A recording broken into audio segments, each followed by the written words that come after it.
Hello. CSEBയുടെ പുതിയ syllabus പ്രകാരമുള്ള GK topic wise ആയിട്ട് നമ്മൾ നോക്കുകയാണ് കേട്ടോ. കുറച്ചായിട്ടാണ് നോക്കണത്. ഓരോ പാർട്ടായിട്ട് ചെറിയ ബേസിക് ആയിട്ടുള്ള ക്വസ്റ്റ്യൻസ് ഇങ്ങനെ ഇടാം. അപ്പോൾ എല്ലാവരും അത് ഫോളോ ചെയ്ത് കൃത്യമായിട്ട് ആവശ്യമുള്ളതൊക്കെ നോട്ട് ചെയ്ത് വെച്ച് പഠിക്കണം. കാരണം ഈ CSEBയുടെ ബാക്കിയുള്ള ടോപ്പിക്കുകളൊക്കെ കിട്ടിയാലും GK എപ്പോഴും എല്ലാവരും ഇങ്ങനെ ബുദ്ധിമുട്ടാണ്, എനിക്ക് കിട്ടിയില്ല എന്ന് പറയുന്ന ഒരു ഭാഗമാണ്. അതിന് കാരണം നമ്മൾ PSC പഠിക്കുന്നവർക്ക് അത് പൊതുവെ ഈസി ആയിരിക്കും. നമ്മൾ അങ്ങനെ GK ഒരുപാട് വായിക്കുന്നില്ലല്ലോ, അതുകൊണ്ടായിരിക്കും നമ്മുടെ കുട്ടികൾ അങ്ങനെ GK വായിക്കുന്നത് കുറവാണ്.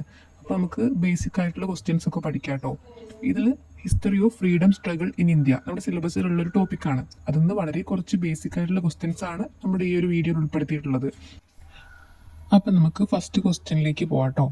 ഒന്നാമത്തെ ക്വസ്റ്റ്യൻ, ഇന്ത്യൻ നാഷണൽ കോൺഗ്രസിന്റെ രൂപീകരണ സമയത്തെ വൈസ്രോയി ആരാണ്?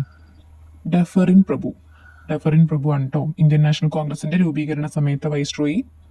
അപ്പോൾ നെക്സ്റ്റ് ക്വസ്റ്റ്യൻ, ബംഗാൾ വിഭജനം നിലവിൽ വന്ന വർഷം.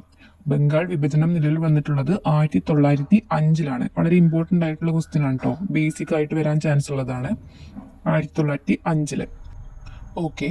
മൂന്നാമത്തെ ക്വസ്റ്റ്യൻ, ബംഗാൾ വിഭജനം നടപ്പിലാക്കിയ ഭരണാധികാരി. കഴ്സൺ പ്രഭുവാണ്. കഴ്സൺ പ്രഭുവിനെ നമുക്ക് കേട്ട് പരിചയം ഉണ്ടായിരിക്കും. ഇങ്ങനെ എക്സാം എഴുതുന്ന കുട്ടികൾക്ക് വളരെ പരിചിതനായിട്ടുള്ള ഒരു വ്യക്തിയാണ്. കാരണം എപ്പോഴും ചോദിക്കാറുണ്ട് കഴ്സൺ പ്രഭുവിനെ.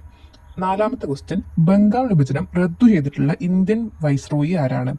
റദ്ദാക്കിയത് ഹാർഡിഞ്ച് പ്രഭുവാണ്. ഹാർഡിഞ്ച് പ്രഭു റദ്ദാക്കി.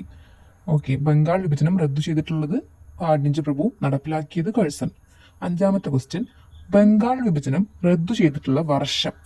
1911 1911 റദ്ദു ചെയ്തു. നടപ്പിലാക്കിയത് 1905. ഓക്കെ. നെക്സ്റ്റ്, ഇന്ത്യയിലെ അവസാനത്തെ വൈസ്രോയി ആരായിരുന്നു?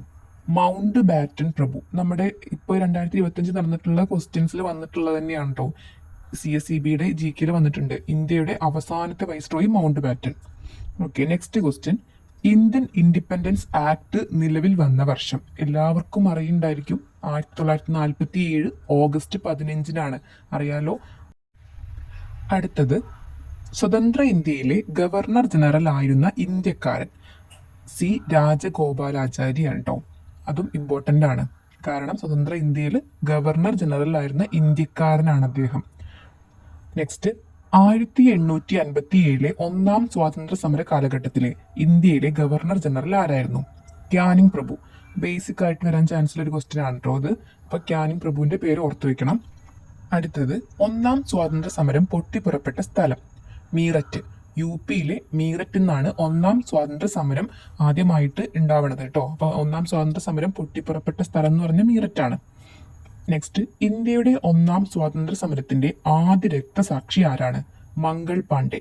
മംഗൾ പാണ്ഡെ ആണ് ആദ്യത്തെ രക്തസാക്ഷി. ആ പേരും ഓർത്തു വെക്കണം, ഇമ്പോർട്ടൻ്റ് ആണ്. നെക്സ്റ്റ്, കേട്ടുപരിചയമുള്ളൊരു പേരാണ്.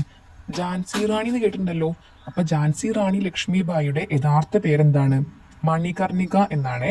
അപ്പൊ ആ പേര് ഓർത്തു വെക്കുക, മണികർണിക. അടുത്ത ചോദ്യം, 1857 വിപ്ലവത്തിൽ കാൺപൂരിൽ നേതൃത്വം കൊടുത്ത നേതാവ് ആരാണ്? നാനാ സാഹിബ്. നാനാ സാഹിബാണ് കാൺപൂരിൽ ഈ വിപ്ലവത്തിന് നേതൃത്വം കൊടുത്തിട്ടുണ്ടായിരുന്നത് കേട്ടോ. 1857. അടുത്തതും ഇതേ ഭാഗത്തു നിന്നുള്ള ഒരു ക്വസ്റ്റ്യൻ തന്നെയാണ്. 1857 സ്വാതന്ത്ര്യ സമരത്തിൽ ഗൊറില്ല യുദ്ധമുറ സ്വീകരിച്ചിട്ടുള്ള നേതാവ് ആരാണ്? താന്തിയ തോപ്പിയാണ്. അപ്പോൾ ഈ ഭാഗത്ത് നിന്ന് വളരെ ഇമ്പോർട്ടൻ്റ് ആയിട്ട് ചോദിക്കുന്ന ചില ക്വസ്റ്റ്യൻസ് ആണിത്. ഇനിയും കുറച്ചും കൂടെ ഉണ്ട്, അത് നമുക്ക് അടുത്ത പാർട്ടിൽ ഉൾപ്പെടുത്താം. അപ്പോൾ ഇതെല്ലാവരും പഠിക്കുക കേട്ടോ.